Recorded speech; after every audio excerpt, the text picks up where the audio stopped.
Ayan, magtitimpla tayo ngayon ng chicken para sa ating shawarma. Ito ang ating isang lemon. Ilagay ko ang lemon. Tapos, asin. Ayan, asin. Isang kutsarita nitong plastic. At ang ating garlic powder. Bahala na kayo kung gaano karami ilagay yung garlic powder. At ang ating onion powder. Ayan. Tsaka ang ating paminta. Pepper powder.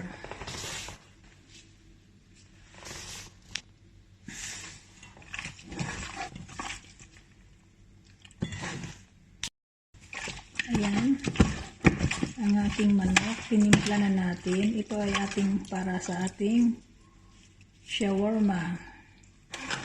Tikman natin kung alat. Tamang-tama lang alat niya. Ayan. At syempre maglalagay tayo ng olive oil.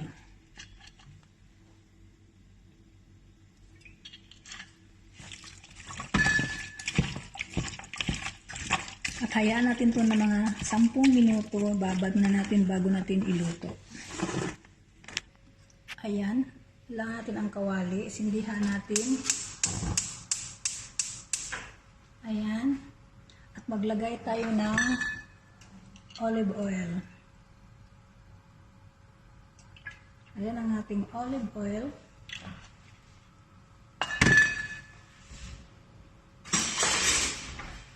At ilagay na natin ang ating binabad na manok sa ating shawarma. Kung ano yung timpla niya, yun lang ang tinimpla ko, guys. Ayan.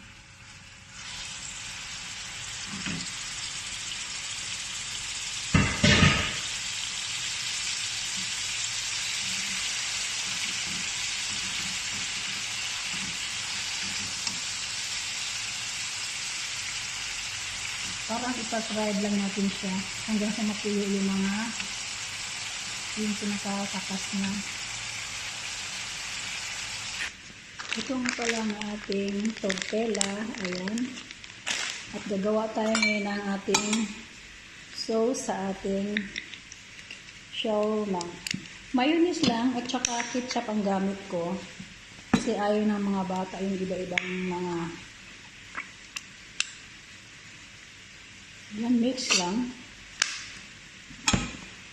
Ayan nila iba-ibang mga maraming nilalagay. Ito lang. Simple lang.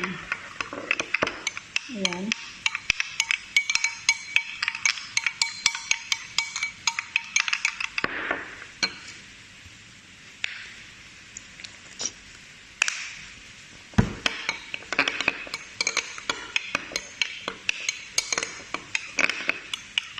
Yan lang. Ipapahid ko mamaya sa ating tortilla. Ayan guys, lumabas na yung pinakatubig ng manok. Patuyuin lang natin ito siya at pa-brown-brown. At yun ay luto na. Takpan lang natin siya para hindi magpasik-pasik yung mantika. Ayan guys, patuyo na siya, maingay na siya, naguros-uros na ba? Antayin lang natin.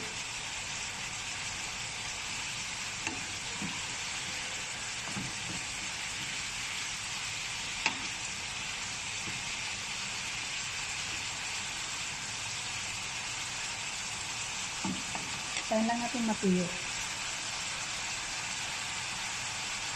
Ayan na guys. Mag-uros-uros na. Malapit na tayo na ayan. Panabat na yung mantika niya.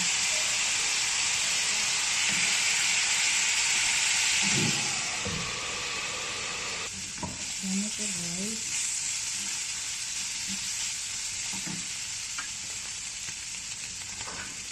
Nasyamig. Ayan guys, maglagay na tayo ng ating palaman. Ayan, tapos ang ating manok. Hilira-hilira lang natin. Ayan, ating i-roll.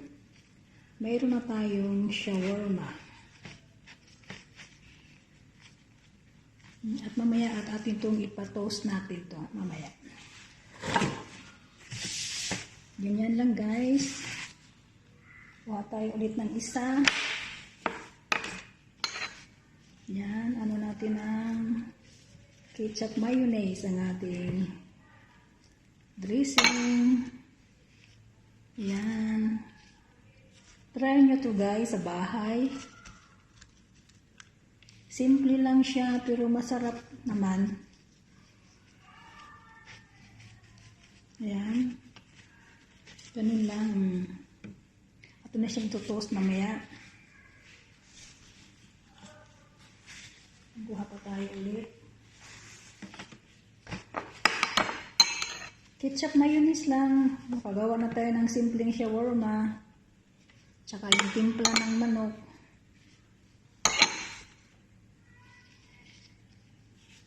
Yun lang guys.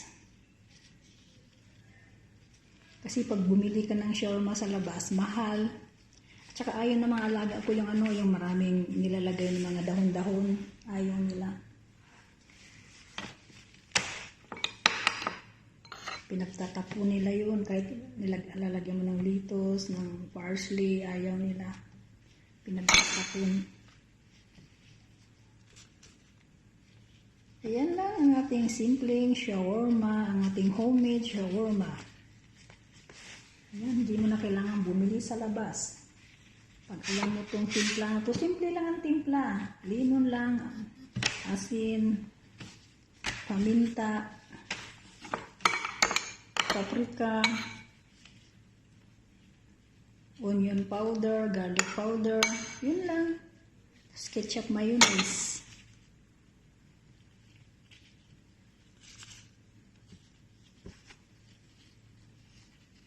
Tapos ating i-toast natin ito mamaya doon. Init lang guys. Mainit. Walang aircon. Hala. Start. Yala.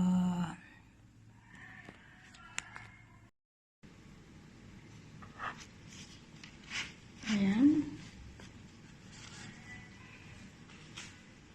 Last na to guys. Last.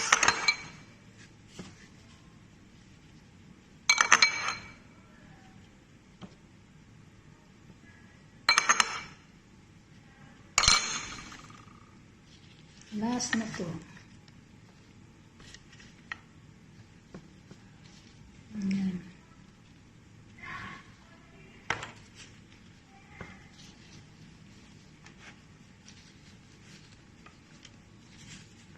Ayan, nakagawa tayo ng 8 piraso na shawarma. Ayan, natin na siyang ito-toast. Maglagay lang tayo ng 3.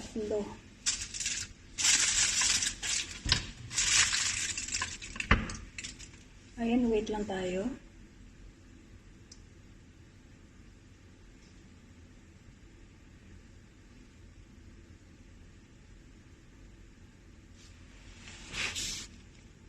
Ayan, check natin.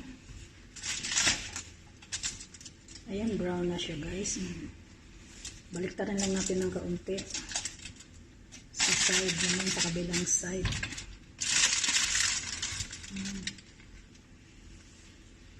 Gawa lang tayo ng binto guys.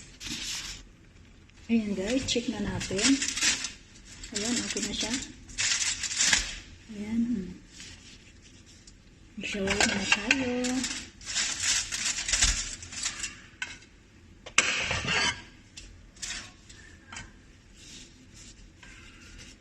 Ay, nagsalang pa tayo.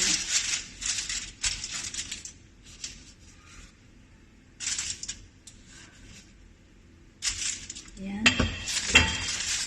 Ganun ulit ang gagawin. Mag-wait tayo ng ilang minuto para magiging wow, masarap. Ayan, ito na guys ang ating finished product ng ating shawarma. Sana magustuhan ninyo guys.